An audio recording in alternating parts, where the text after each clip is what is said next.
Iran is reportedly moving to strengthen its short-range air defense capabilities with Chinese-made missile systems. Iran is expected to receive its first shipment of Chinese-made Shoulder 5 air defense missile systems within weeks. 400 missiles.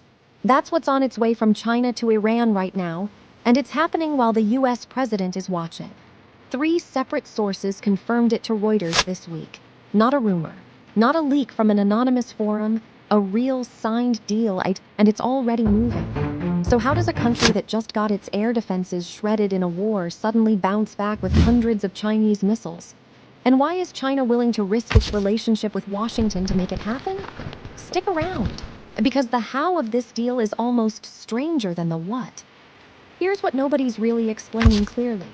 These aren't giant radar-guided superweapons. They're something smaller, and in some ways, scarier, because of how easy they are to move. We're going to break down exactly what's being sent, why Iran needed it this badly, the secret route these weapons are taking to get there, and what it means for a region that's already on edge. But first, you need to understand why Iran's sky was basically wide open a few months ago. Earlier this year, Iran fought a war with the United States and Israel. And one thing became painfully clear to Tehran. Its air defenses couldn't keep up. Fixed, expensive systems, the big radar stations, the large missile batteries, got hit hard. Aircraft were operating over Iranian skies with a level of freedom Iran's military planners never wanted anyone to see, let alone experience. So Iran did what militaries in that position often do. It didn't try to rebuild the big, slow, expensive stuff first. It went shopping for something fast, cheap, and hard to wipe out in one strike. That's where China comes in. Let's get specific, because the details matter here. According to Reuters, Iran is expecting between 300 and 400 Chinese-made MANPADS. That stands for Man-Portable Air Defense Systems. In plain English, shoulder-fired anti-aircraft missiles. One soldier, one launcher, no massive base required. The models reportedly involved are the QW-12 and the FN-16, 2 of China's more advanced infrared-guided systems, designed specifically to bring down low-flying aircraft, helicopters, and drones. The FN-16 in particular is built to resist countermeasures, the kind of defensive tricks pilots use to throw heat-seeking missiles off target. The price tag on all of this? Somewhere between $60 and $70 million. Not obscene money for a modern military deal, but strategically, this is a big deal. Because these systems are portable, they're hard to hunt down and destroy the way you can hunt a fixed missile battery, and hundreds of them spread across a country change the calculus for anyone flying over it. Now here's the part most coverage is glossing over. How these weapons are actually supposed to get there. Because officially, nothing is happening. China and Pakistan have both denied the report. But sources describe a very specific route, the weapons reportedly leaving from Urumqi, a city in western China, then moving overland through Pakistan before reaching Iran. Some sources say it might go partly by air. Nobody's fully certain yet, but the direction is consistent across multiple independently sourced reports. That's not a random detail. That route says something. It says this deal wasn't designed to be flashy. It was designed to be quiet. Here's where this gets politically loaded. Just before this story broke, President Trump had publicly warned against exactly this kind of arms transfer to Iran. And China appears to be moving forward anyway. Now, to be fair to Beijing, officially, there's no deal. China's government has denied it outright, and so has Pakistan.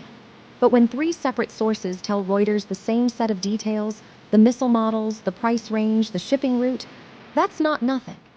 If this goes through as described, it puts Washington and Beijing on a collision course over something more concrete than trade tariffs or tech restrictions. This is military hardware, headed toward one of the most heavily sanctioned countries on Earth, allegedly in direct defiance of a public warning from the sitting U.S. president. That's the kind of thing that doesn't stay a footnote for long. Let's zoom out, because this isn't just an Iran story. It's a signal. China has been quietly deepening military ties with Iran for years. But a deal like this, publicly reported with this much specificity, is different. It tells you Beijing is willing to accept diplomatic friction with the U.S. in exchange for keeping a strategic partner in the Middle East armed and standing. And for Iran, it's a lifeline. After a war that exposed real vulnerabilities, hundreds of new, hard-to-destroy air defense systems buys Tehran something it desperately needs right now: the appearance, and maybe the reality, of deterrence. Military analysts have long pointed out why MANPADS specifically matter in a moment like this. They're mobile, operated by small teams, constantly relocated, which makes them far harder to hunt down than a single expensive radar site. Multiply that by 300 or 400, spread across a country the size of Iran, and you've meaningfully changed what it costs any adversary to fly over Iranian territory. Now, some honest caveats, because a good news story tells you what's not confirmed too. Sources say the deal has been signed, but delivery timing, exact quantities, and logistics could still shift. China and Pakistan's denials aren't nothing either. It's possible parts of this get scaled back, delayed, or renegotiated before a single missile crosses a border. So don't take 400 missiles as a locked-in number. Take it as the current best estimate from people with direct knowledge of the deal, which, in intelligence reporting terms, is about as solid as it gets before something becomes fully public and confirmed. So here's where this actually leaves us.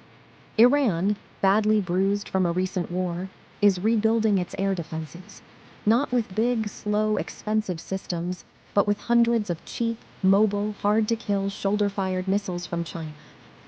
China is willing to risk friction with Washington to make that happen. And the delivery route suggests everyone involved wants this to happen quietly, even while multiple sources are confirming it loudly to international media. This is what modern great power competition actually looks like most of the time. Not a headline-grabbing summit. A cargo route through Urumqi and Pakistan, 3 anonymous sources, and a price tag of $70 million that could shift the balance of power in one of the world's most volatile regions. So here's the question worth sitting with. When a denied deal keeps getting confirmed by more and more independent sources, at what point does unconfirmed stop being the honest way to describe it? This story is moving fast, and we'll be tracking it as more details surface. If you want to stay ahead of stories like this one, before they hit the mainstream headlines, you know what to do.